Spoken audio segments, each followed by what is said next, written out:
Okay, good evening, lady and gentlemen. Good evening, there you go. There's only Maureen, we don't have Iris here tonight, but we're missing their way. Yeah, we're missing Iris and Michael, so special shout out to Iris and Michael. Thank you very much, everyone, for joining us tonight on Facebook Live, on Zoom, in person, on Torah Anytime. Thank you for Torah Anytime for hosting this year. Quality Torah content, TorahAnytime.com, great place to go. Okay, tonight we have all sorts of really great ideas.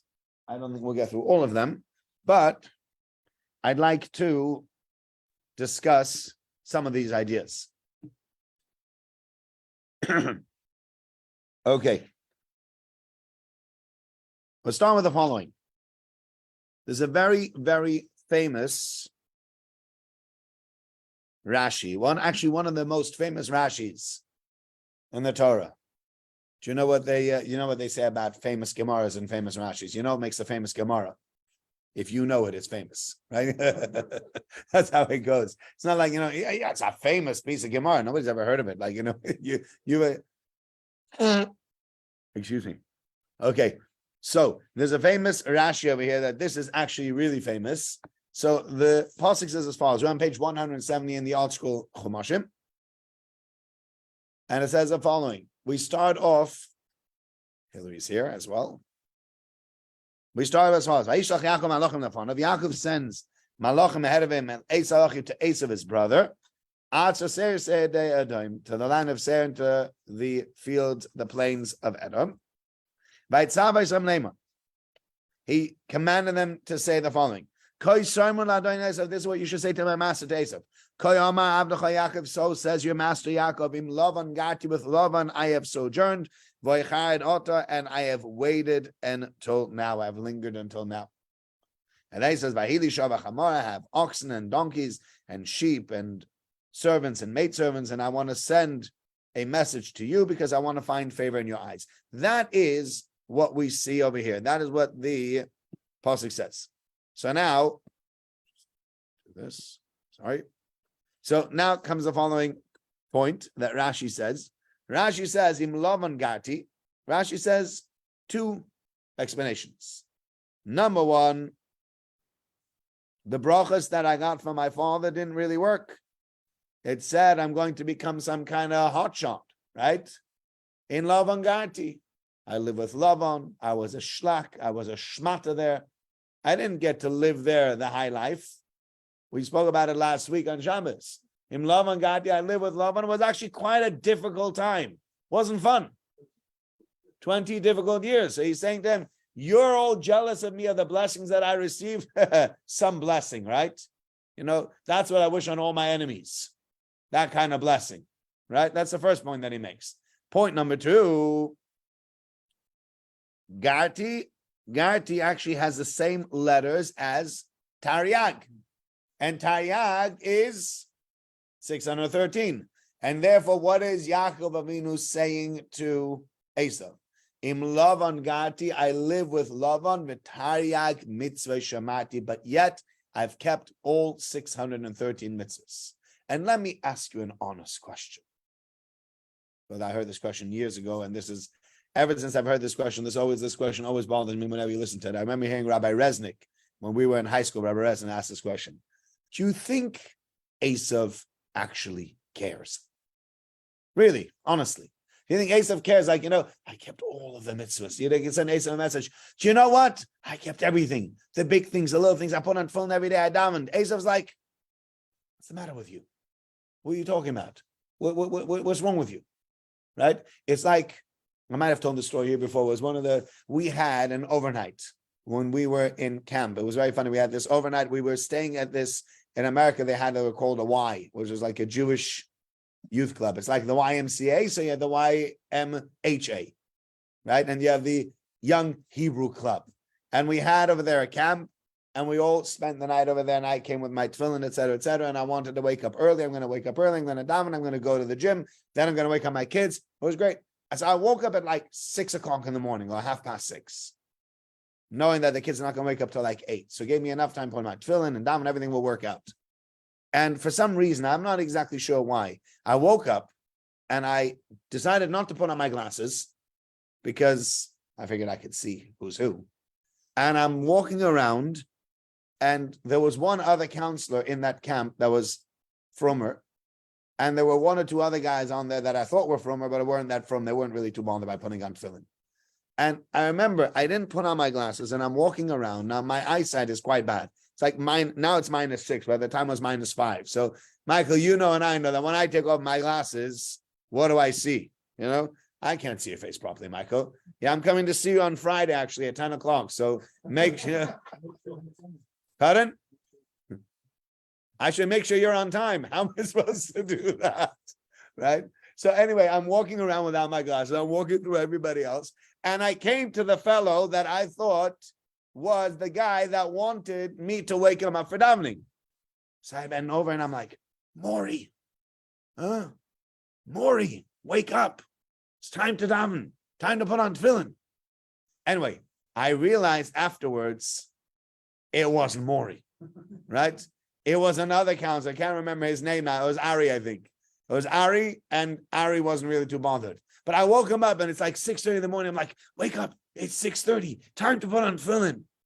I remember in his very sleepy voice, he looks at me and he goes, dude, what are you smoking? Right? Yeah, that's what he said to me. It's like 6:30 in the morning. Like, what in the world is the matter with you? You woke me up to put on tefillin? I don't understand you. Yeah, true story. I still remember the other day. Dude, what are you smoking? Anyway, but that was the story there. He's like, you think I'm interested? You actually think I'm interested in your convoluted ideas? You want to put on tefillin? You want me to wake up at 6:30 in the morning, put on tefillin? No. I'm not waking up at 6:30 in the morning, put on tefillin. You crazy? And so you're sending Esav a message. However little this guy cared, I can guarantee you Esav cared even less. Esav really did not care. Can we close that door? I think there's a council meeting on next door. Some of the noise are coming on from next door, and I wonder if I'm disturbing them over there also. They're like, why is the rabbi so loud? Why is he screaming so much? And I'm like, I'm trying to disturb the council meeting because you guys aren't here at the shir. Instead of having the council meeting during the shir, can you have the council meeting at a different time? Anyway, so whatever. Rant over. Yeah. It's like one of those rants. Like people come for the council meeting at 8:15. You're like, if you're coming at 8 o'clock to the council meeting or at 8:10 to the council meeting, come to Ma'ariv. It's at 7:45. It's not like I made Ma'ariv at 6:15. You could have come for that, and not so bad. It's like, Ma'ariv? I don't really care that much, right? What's that? But Esav cared even less about Ma'ariv than people next door did, right? Esav really didn't care. So if he doesn't care at all, Yaakov says, I just want you to know, kept everything, all 613, Eruv, Shabbos, Kashrus, Nida, all of them. What are you smoking? What's the matter with you? Why are you sending me this message? So that's the question that Rav Moshe Weinstein asks in his Darash Moshe. And Rav Moshe Weinstein says a beautiful answer. And I think this is a very, very important answer. And it's something that for many, many years has bothered people. And so I'm going to speak about it anyway, just because I guess I don't really care. No, it's a contentious issue. And the contentious issue is as follows. It ends with limud, but it starts much, much earlier. And I remember when Chief Rabbi Merz became Chief Rabbi, one of the big arguments at the time was the fact that the Chief Rabbi was going to limud. It was a new thing, was a departure from the norm, that Chief Rabbi Sachs never went to limud, and Dayan Ehrentreu Zatzal was very, very vehement against the idea of limud. And so much so, many of you might have read the article in the Telegraph owned by Jews. I won't give it the name of the Jewish Telegraph, nothing Jewish about it, but the Telegraph owned by Jews, right?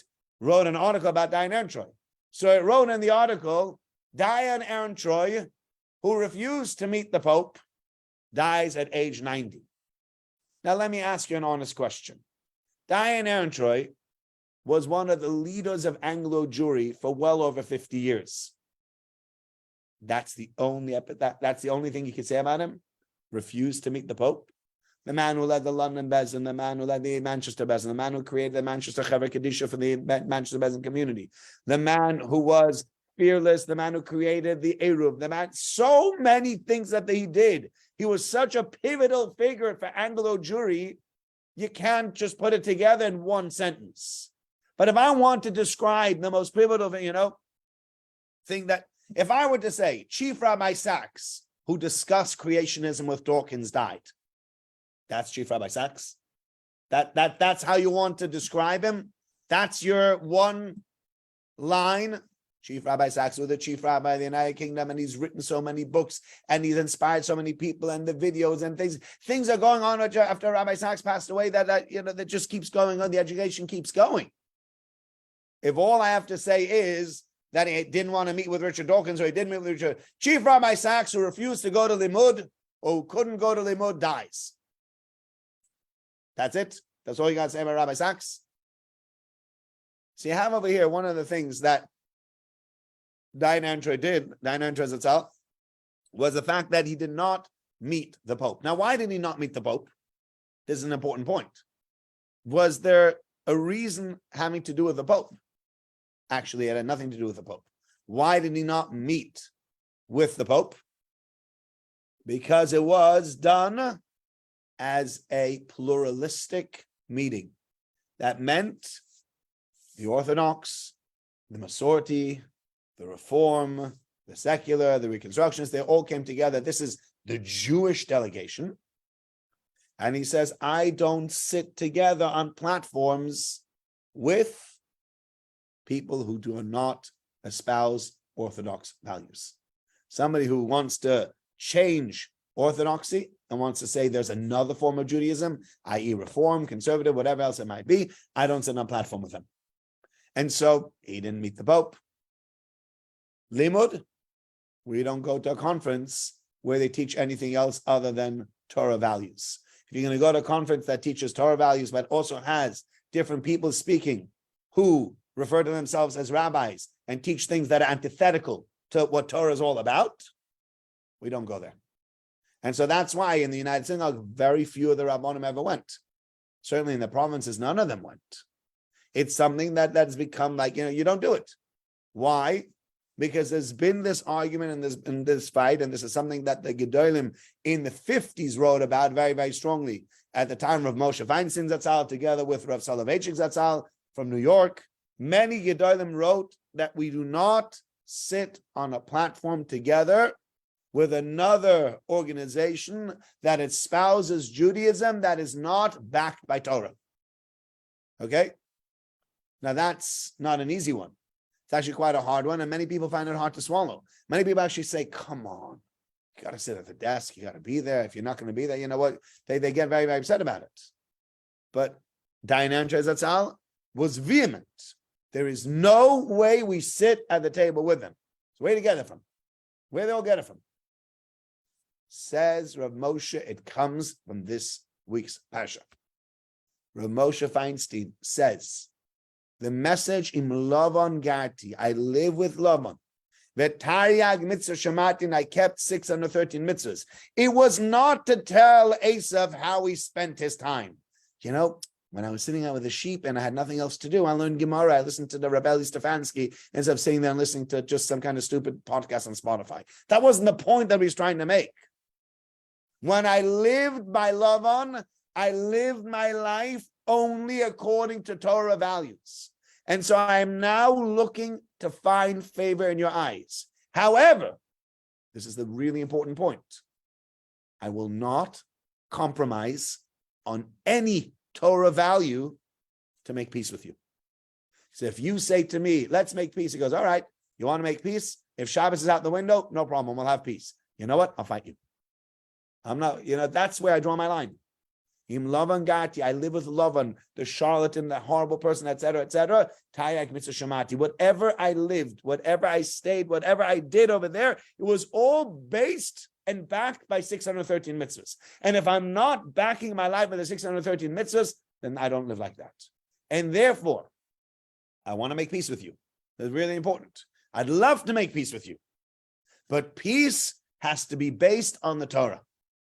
If our peace is going to be based on the fact that I need to change any little value that I have, even a small value, I'm not talking about big values, even a small thing, Tayak mitzvah shamati, I will make peace with you only if we together can find a way to work this through the Torah. And that's what Dayan Antray said. Peace is peace, but only through the Torah. And that's what Moshe said, and that's what the other Gedolim said. You want to sit together peacefully with everyone around? We're for peace. We're all for peace. Do you know what I mean? I'm not here to fight with anybody, but it has to be based on Torah values. If you want to say, well, we can have peace, but you have to accept my values, no, I don't have to accept your values. I remember we had this just recently. I had somebody in shul who called me up. He said his son got engaged to a young woman from London, and the family is, I can't remember if it was Masorti or Reform. And they went and they booked a catering venue. And they booked a catering venue, and he said to them, and the family was like, so who's the Beth Din that's going to be in charge of it? Beth Din. Who needs a Beth Din to be in charge of it? They're like, well, who's marrying you? Well, the Reform rabbi over here. They're like, no, we're not going to have that. And he was like all upset. He says, the son was like almost not on speaking terms with his parents. He goes, what do you mean? He's also a rabbi. And what do you mean? They also give a hechsher. It's like, they give a hechsher. Where do they take? Do they get kosher meat? No, not really. What do they use? I don't know. They use fresh local produce. Fresh local produce is when you describe kosher as hygienic. So if you look at kosher, which you think that in the olden days, pigs were very unhygienic, which is why God said you shouldn't eat chazer. But nowadays that we can have very hygienic bacon, therefore chazer is permissible. So if that's how you learn, if that's how you understand it, yes, we get very hygienic local produce.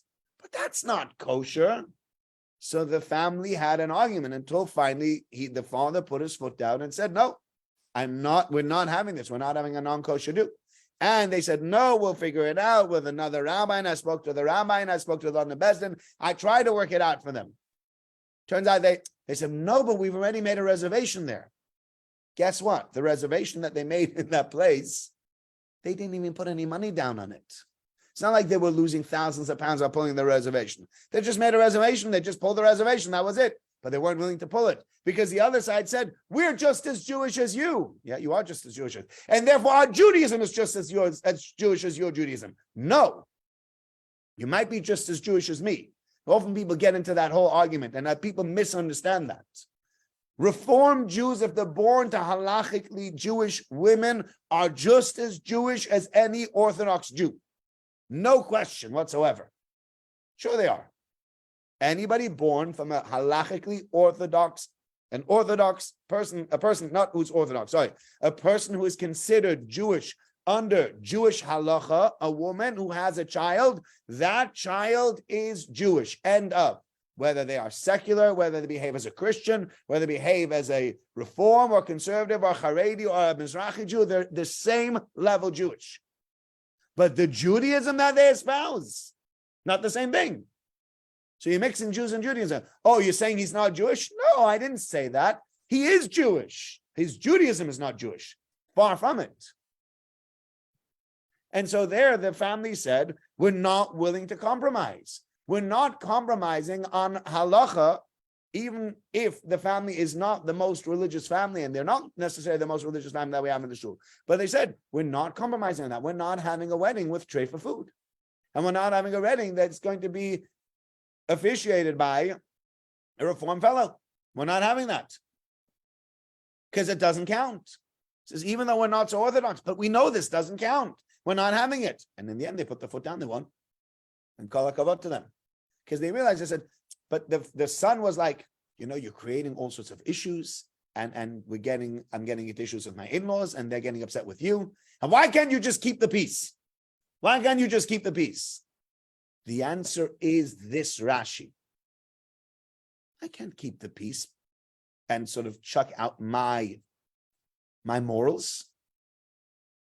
That's a very modern thought.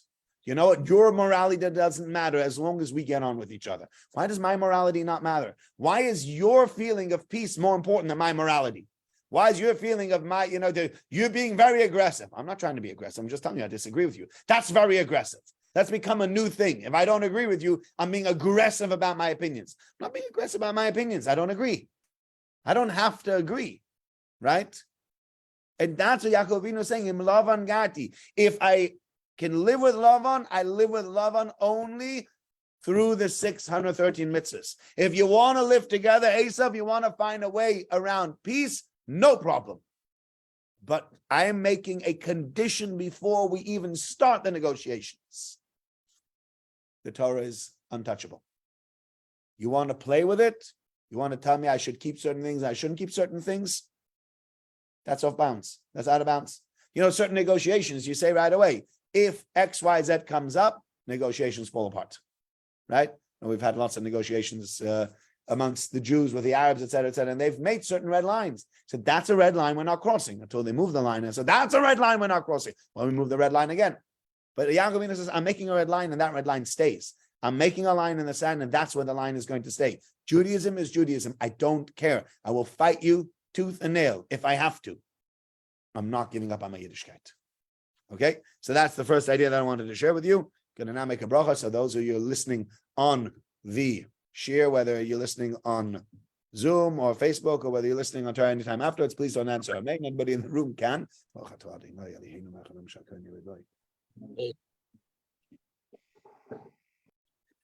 Right. Now we move on to something else. This is actually an interesting point. Elliot and Maureen, your son Bernard spoke about this many years ago here in Shul. Yeah, I still remember him speaking about it because we had a conversation about it. And this, again, this is something that doesn't sit well with a modern mind, but we're going to try to discuss it anyway. So we're on page 180. We've now moved on. Yaakov Avinu has made peace with Esav. He's made peace with Lavan. He comes home. He's done. He's sitting in this place now called Shechem, and he feels safe and secure. And you think now all his problems are over? No. Yaakov Avinu lived a really difficult life. Until the age of about 130, life was really, really rough. And so what happens over here is we read in Pasuk 100, Pasuk Aleph, Lamed Aleph Aleph 34:1, page 180 in the Art Scroll Chumashim. Ma'teitze Dina bas Leah. Dina, the daughter of Leah, Asher Yolda Yaakov, that was born to Yaakov, went out lirais b'bnei haaretz, to see the daughters of a land, to see the girls that live around. Vayarei so Shechem and Chamar Chivi nisi haaretz. Shechem, the son of Chamar, the Chivite, saw, who was the prince of the land, saw her. He took her and he raped her and he violated her. And he then decided that he actually feels a real kinship to Dinah. And he loved the girl, and he spoke to the young woman. And then Shechem says to his father, I'd like to marry this woman. So Chamar says, no problem, we're going to go speak to the family. Now, I don't know about you, but I often have said to people that, violating someone's daughter is a bad opening gambit to discuss whether you can take her hand in marriage. It's not exactly the best. I wouldn't have expected that to be such a, are you the idiot who, yes, I'd like her hand in marriage. Anyone, not you. You'll be crazy to even ask the question. Pardon? He's a prince, right? So, he's, so he doesn't understand.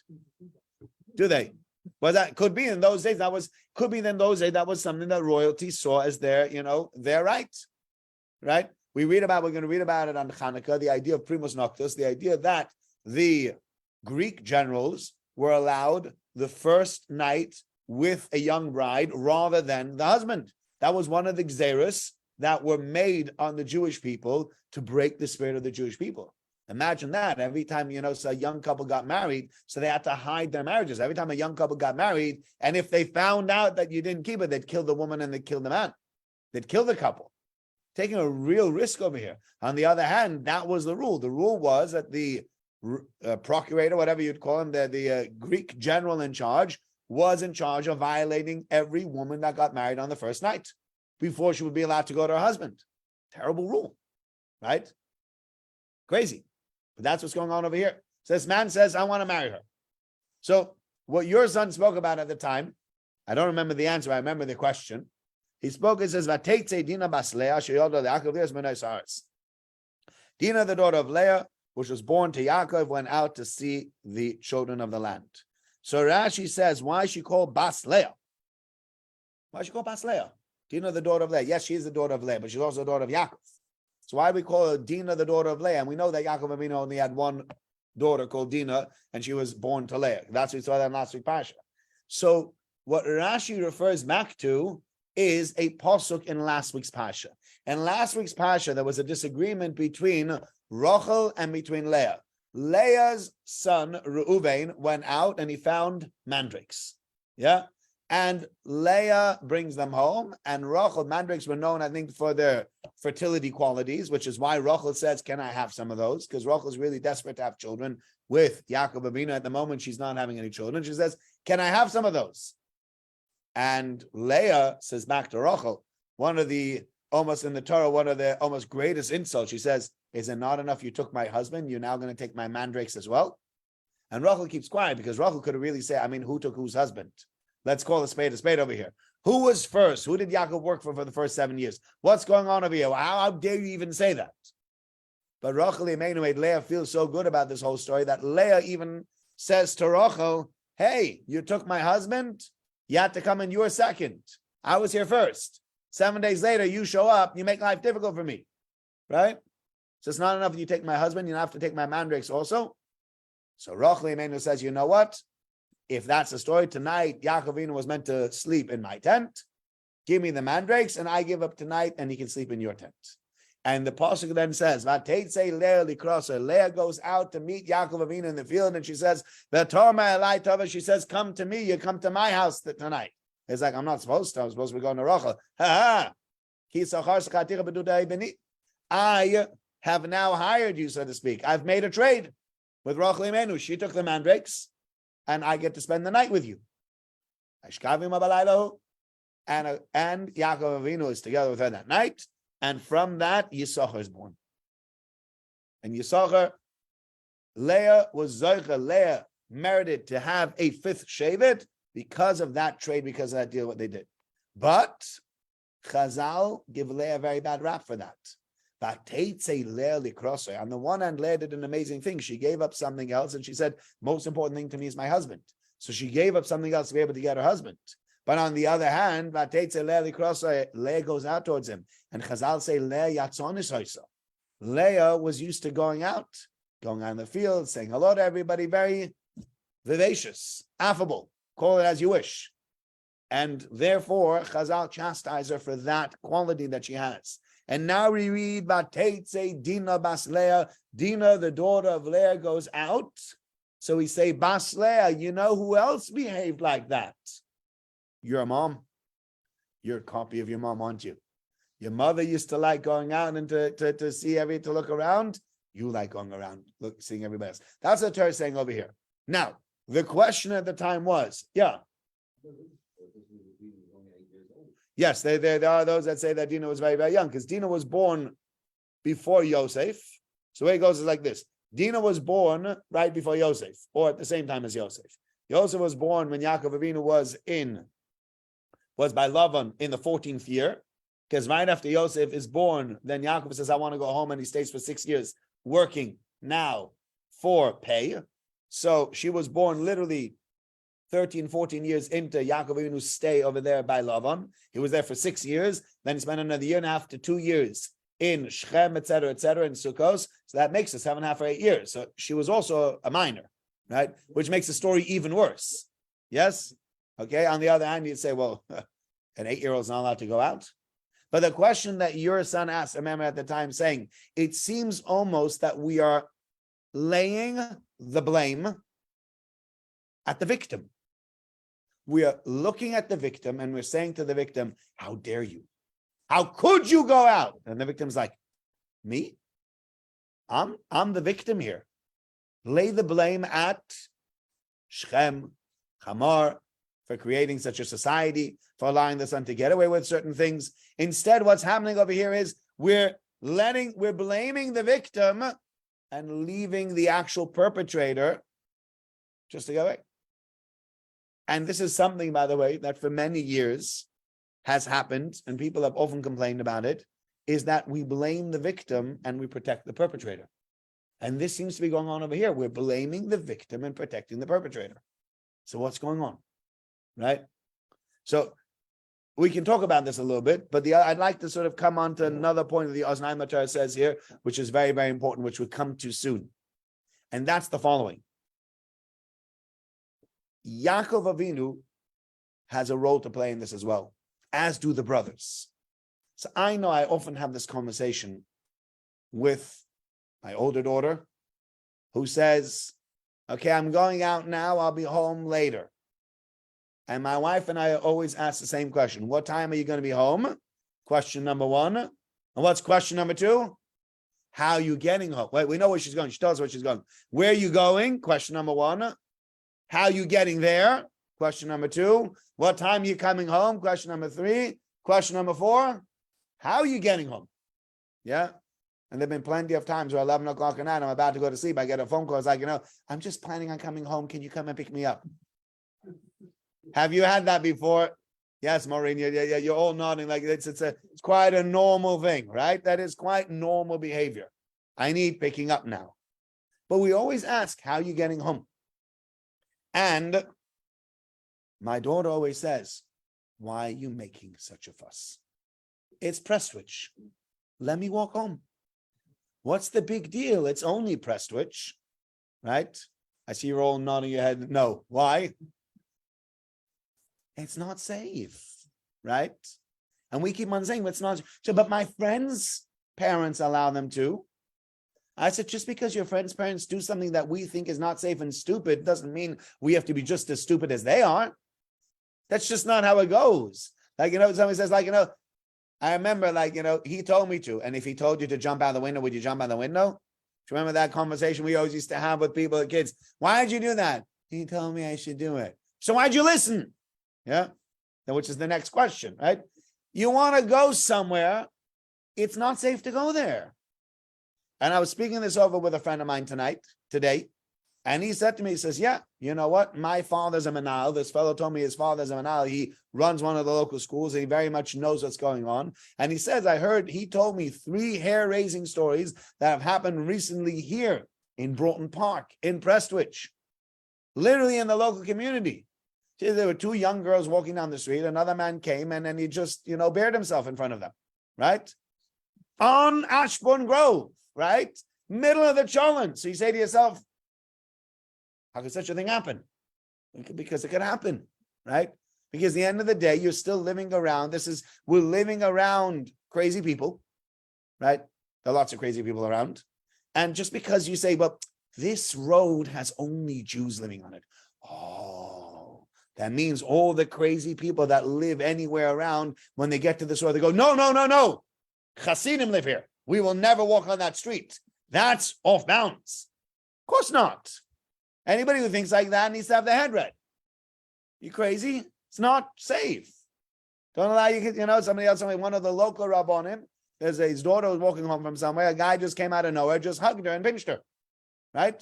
She was like she was like scared, scared. What are you doing? Right? But that can happen. So you want your daughter to walk together with somebody else. I said, look, at least with 2 people, it's safer. Is it safe entirely? It's probably not safe entirely. It's probably still better for me to go pick her up.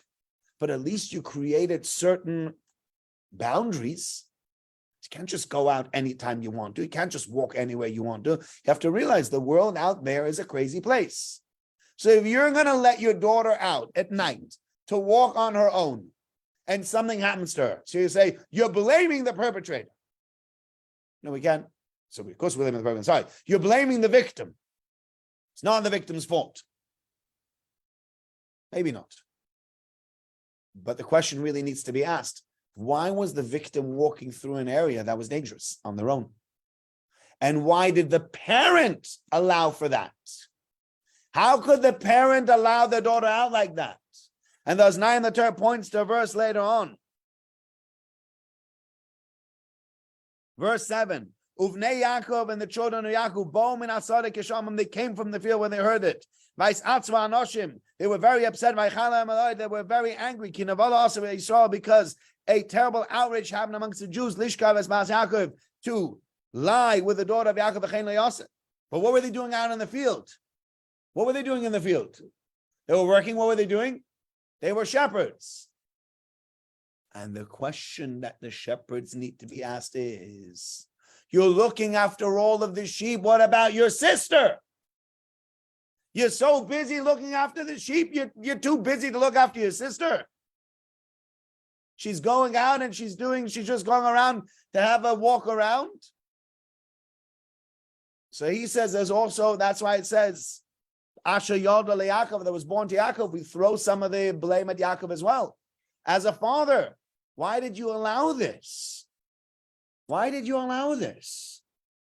Sometimes I remember, okay, it's been a while since I've been to any of these because they've not happened in the last 2 or 3 years. But I remember sometimes going to some of the bar mitzvahs that people used to make over here in shul. And you go to these bar mitzvahs and you see the young men wearing normal clothes. And then you see the young women, 12, 13, 14-year-old women. And I don't know if you've ever been to any of these bar mitzvahs, but the clothing that they're wearing is scandalous. And that's putting it mildly. And you're 12 years old. My goodness, you're 12 years old. And I often turn to my wife and I said, how was any father let his daughter walk out the door like that? When you let your daughter walk out the door like that, you're sending a terrible message to your daughter. You're sending a terrible message to all her friends. You're sending a terrible message about your daughter.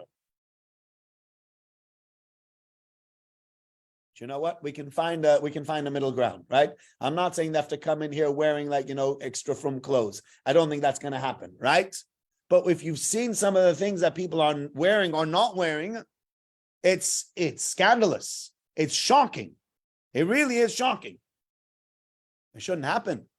A father or a mother should say, how did you even allow them to buy it? How did this thing make its way home to your house that your daughter has it in her closet that she can now put it on? Coming dressed in this moment. So then you wonder why people mistreat your daughter at a bas mitzvah, or don't really treat your daughter nicely at a bar mitzvah, or say things that are lewd and crude, etc., or maybe touch a little bit, too much unwanted touch. Now, you say to yourself, does that excuse the perpetrator? It does not. The perpetrator is wrong, and they deserve to be whatever else, sanctioned or whatever else you want. I'm not for a second saying that the perpetrator is a tzaddik. The perpetrator is a perpetrator. That's why he's called that, etc. But when you put yourself in certain situations, especially if they're dangerous situations, and then something happens and you go, I can't believe something happened. Wake up and smell the coffee. Where'd you live? Where are you from? It's just not normal, right? So it's about Lina Basler goes out there. She goes out to have a look around, and then this fellow catches her. So you say, are you blaming the victim? So no, the perpetrator is wrong. But the victim also, there is something to be said for that. A victim who goes to certain places should not be surprised to be treated in certain ways. Somebody said to me, just today, the same person I was speaking to, there are many young women that go clubbing that will only go nowadays in trousers. They will not go wearing anything else because they're worried about a third of the women that go to certain clubs, spiked drinks and drugs and all sorts of things that happen to them. Terrible stuff. Terrible. But on the other hand, you say to yourself, has that ever happened in shul? Has that ever happened in a church? Has that ever happened in a movie theater? You go to a bar, you go to a club, which is where these guys hang out, which is where these guys are looking for those vulnerable girls. And that's where they find them. So you put yourself in the lion's mouth and you go, I can't believe the lion bit me. What are you doing in the lion's mouth? Pardon? That doesn't excuse the perpetrator, by the way. Again, it doesn't excuse the perpetrator for a second. But you can walk into danger and then turn around and go, something dangerous happened to me. I can't believe it. You can walk alone at night and then come home and go, somebody ran after us. Yeah, if you had been walking with 2 or 3 girls, it would have been safer. But you decide to walk on your own. So now you're surprised that somebody did something to you because you became a victim by the mere fact that you didn't protect yourself. And the victimhood needs to be challenged slightly as well. Because when you put yourself in a bad situation, there are bad people out there that will take advantage of it. Does that excuse them? No, it doesn't. But you know what? I remember a guy saying, I remember once reading an article, and it's the same for the way people dress. I remember reading an article. There's a guy who wrote about, he met somebody who had this absolutely massive, grotesque tattoo on his arm. Like big snake all around and everything. And he meets, he shakes the guy, hello, my name is David. What's your name? Oh, hi, Robert. And he starts looking at the tattoo. He goes, stop staring at my arm. What? Stop staring at my arm. I was just admiring your tattoo. I don't like people staring at my arm. What are you staring at my arm for? You can't put a tattoo on the whole arm and then tell people not to look. It doesn't work that way. That's not normal. That's not the way human beings behave. And I remember I saw that article and it was the same thing. I quickly downloaded the article. I kept it for myself because it's the same thing with people, the way they dress. You know, you say people dress and they want to dress any way they want to, and then they don't want men looking at them. You can't dress displaying everything and say, you don't look, you don't look, you don't look. You've obviously dressed that way because you want people to look at you, because if you don't want anybody looking at you, you would have hated yourself. You would have covered yourself up. It says, no, I am the victim and they're staring at me. You are the victim and they're staring at you, but you put yourself in the situation of that victimhood. You created that situation, and you can't create a situation and then afterwards say, I created the situation and somebody took advantage of me. How dare they take advantage of me? Why'd you put yourself in this situation in the first place? Why'd you do that? And that's what takes it in Basleah. That's what we're saying. On the one hand, Yaakov Avinu, you bear some of the guilt because you let your daughter out. The Shvatim, you want looking after the sheep and you're not looking after your sister, you bear some of the guilt. But Dina, you also bear some of the guilt because you don't just go out wherever you want to. What do you mean? I can't go wherever I want to? No. If a young girl walks around Morsai in the middle of the night and then she goes, I got assaulted. Shalom Aleichem, it's Morsai, right? That's what it is. Says, no, but does that make it right? No, it doesn't make it right. But it means you did something very stupid. And you paid for it because you did something stupid. And that's what's happening to Dina here also. And who did she learn that from? She learned that from Leah. And sometimes you have to know that there are other ways of doing things. Motzanu ways of doing things. That doesn't mean, again, I need to be very, very careful with this, and I want to say it again. We are not blaming the victims here. A victim is a victim and they don't deserve to be blamed. And a victim is a victim and they don't deserve to be abused just because they wear certain things or they go certain places, etc., etc. It's not a reason for that person to be victimized. It's not. And we're not saying it's okay. But what we are saying is, when you know that there are crazy people out there, and you know there are people out there that are looking to harm you, and you walk into that place, into the lion's den, and go, I can't believe there are lions here, then wake up and smell the coffee. Right? That doesn't give people an excuse to come after you.